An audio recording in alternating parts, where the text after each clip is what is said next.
Hey everybody, welcome back to the Show and Tell show with Pen and Tag Machine Centennial Museum, Jan and Nicole, and then Genevieve and Mina Hani from over at Huronia Museum, where we just share and challenge each other every week to find something in our collection on a certain topic. Last week's topic was something that tells a story of love in North Simcoe, because we just gotten over Valentine's Day. So we had challenged you. So Genevieve, what do we have? I have 5 letters. Oh, you can't see. 5 letters, and these are all sent to Lorna Hazel Church Burson by her husband, Orville Harold Burson, who was a sailor on the Great Lakes. They married in 1919, and they had 3 children, Helen, Clifford, and Betty. So Helen, the eldest, was born in 1920, and then Cliff and he was called Buddy in 1921, and then Betty in 1929. Anyway, as the kids got older, he sent them letters as well. Unfortunately, these are all the letters I have for that family. They're from 1926 and then 1936, but they're really, really sweet letters. The first one's in 1926. Apparently the couple, they're building a house on Midland Avenue in 1926. So he's sending her advice. She seems to be doing all the legwork, like ordering lumber, picking the blueprints and things. So he's sending her advice. But this letter, the 2 letters from 26 are just peppered with sweethearts and wife dear and darling. They're really, really sweet. And he says, you do not know how much I long for a nice home. I am always building houses in my mind for you. And then he closes with heaps of love and kisses to my 3 darlings from your lonesome, loving, and longing hubby and daddy. And then he closes with 8 kisses. And then he goes on in 1936, once the kids are older, he writes to his wife and separate letters to the children as well.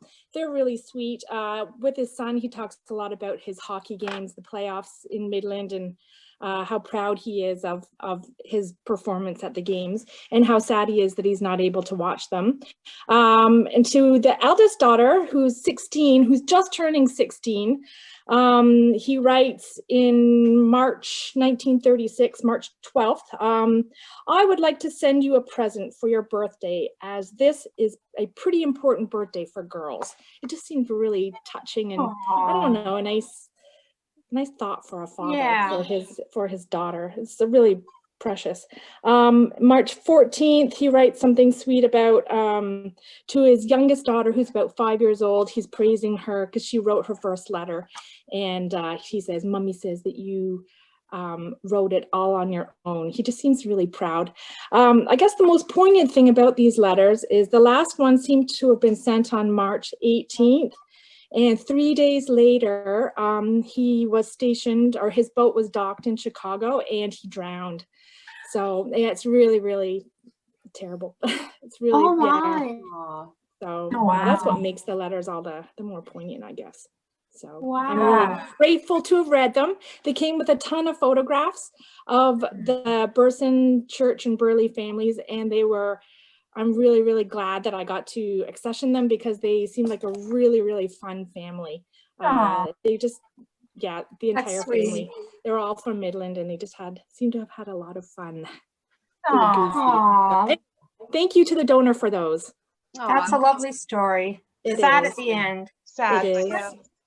Kind of reminds me, like when you talk about God, like men at sea or Great Lakes water, and like my husband was a trucker, so he was home once a week, and they miss out on so much.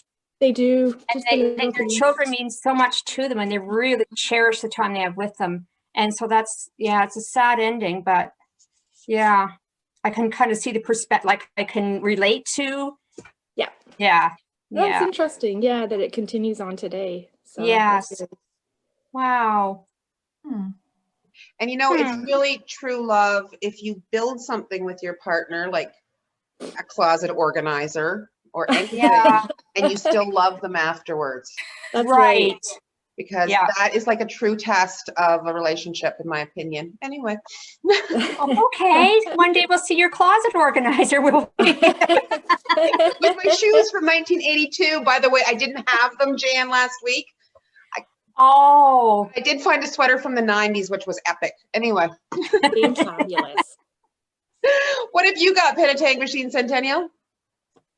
All right, Jan, do you want to just take it away? I think we only have one love story that we think about a lot here at the museum, and I'll tell you about that.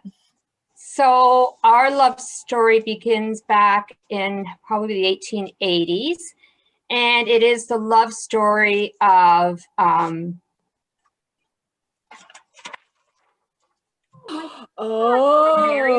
Mary Beck and George Robinson, who is the man with the banjo, who I always thought was kind of a cutie. He's kind of a nice looking guy, and Mary. So this is a couple who fought very hard for their love as well. And we're not sure when they actually met. We do know that at Charles and Amelia Beck's 25th anniversary, in 1893. He was there at that party. He's on the guest list. So we don't know if they met there or not. Mary was a very accomplished pianist. And George, he played the banjo, the trombone as well. And they both used to hold recitals in the local hotel in the Palmer House upstairs. There was a recital hall. So I think they had a relationship for many years where they knew each other. I don't know how long they were courting, but once they started to court, Charles did not approve of it. This is the story that's been passed to us through family or whatever, is that he did not approve of him, felt that he was, like Mary was marrying someone who was far below her station in life, plus the fact that George had grown up in around the marshy areas, and Charles figured that he could be a sickly kind of person, and we don't really know all the reasons, but so there is a will that we have of Charles will, and I don't know if you can see, it's dated 1898. Yep, see that. Yep, and in this will, he leaves his estate equally to all of his 9 children. So that's that will. So something happened, and we don't know. We've been told it was that he did disapprove of the marriage. After Amelia, his wife, had died at the age of 42, Mary had taken over the care of all the children. They were quite small at that time. She was the firstborn. So it's also suggested that he didn't want to lose his housekeeper, child carer kind of person. But in 1903, he rewrote his will, and in the will, I don't know, you can see, there is a line there where, is it clear? Yeah, you can see that he leaves her the sum of $1. So something really bad happened with their relationship during that time, and the family blames it on the fact that George and Mary were together. Mind you, Mary and George didn't get married till 1904, a year after this. And they were married in the Beck family home.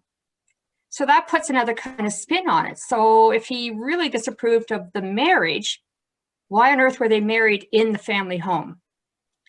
And for about 4 years after the marriage, Mary is still listed as Mrs. Mary Robinson on a lot of the Beck properties and businesses. And then all of a sudden she disappears from the list. So it's kind of a mystery. We're not really sure exactly what happened there, but they did stay together. And as well, George was the manager of the Pentatang Hotel. And Charles also didn't approve of her marrying a manager of a hotel. Mind you, it was a very elite hotel. So Charles donated land to one of his other daughter's husbands to build a foundry, a steel foundry, right on the property, right next to the hotel. So, you know, this would have been a very smelly operation, lots of air pollution, whatever. And so there's this whole mystery. But Mary and George stayed together. They had 3 children. All children ended up being very successful. Their one son, he was Speaker for the House of Commons at one point in his life. Yeah. So their life turned out well. And when Charles died, the other siblings did step forward and they shared part of their inheritance with Mary. Oh. But what actually happened is a mystery. Oh. But the dates just don't coincide. You know, the things that happened along the way. If it was strictly about the wedding, then why on earth were they married a year later in the family home? So I don't know. Yeah. So that's our love story. That's lovely. Wow. That leaves lots to think about and imagine. Yes. Yes.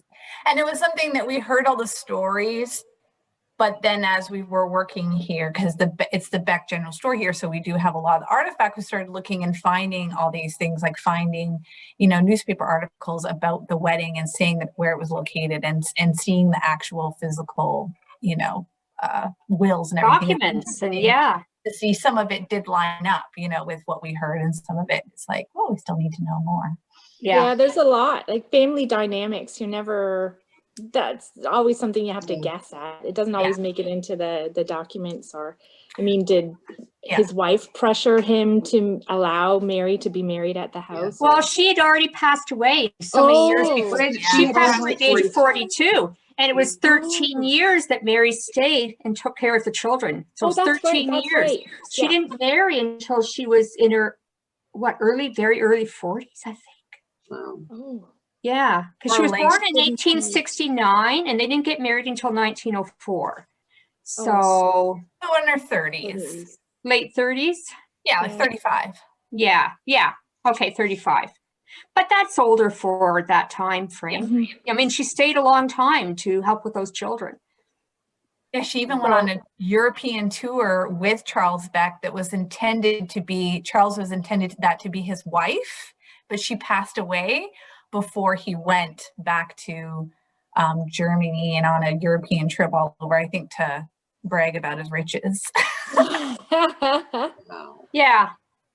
And we have photographs of that. This could be a great mini series. Yeah, I can see it. Yeah, lots of unanswered questions. Yeah, it's very Downton Abbey. Yes, very much. There you go, CBC. There you go. Right.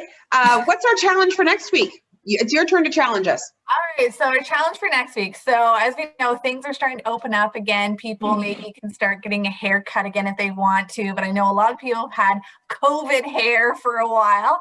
And so we thought if you have any interesting artifacts that have to do with hair, whether it's on your head or on your face or any kind of artifacts that you would help, make some crazy hairstyles.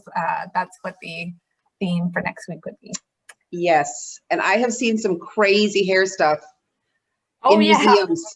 Yes, I know. We have seen some fun older pictures, especially in the 1800s, of people in their hair, wondering if that was COVID hair or not. Yeah, right. Awesome. Okay, so something hair related to take care of hair, tame the COVID hair. Bonus points if you try it out. There you go. There you go. Okay, so we're back next week, same time, same channel, hair channel. Okay, awesome. We'll see you next week. Bye, everybody. Yeah. Bye.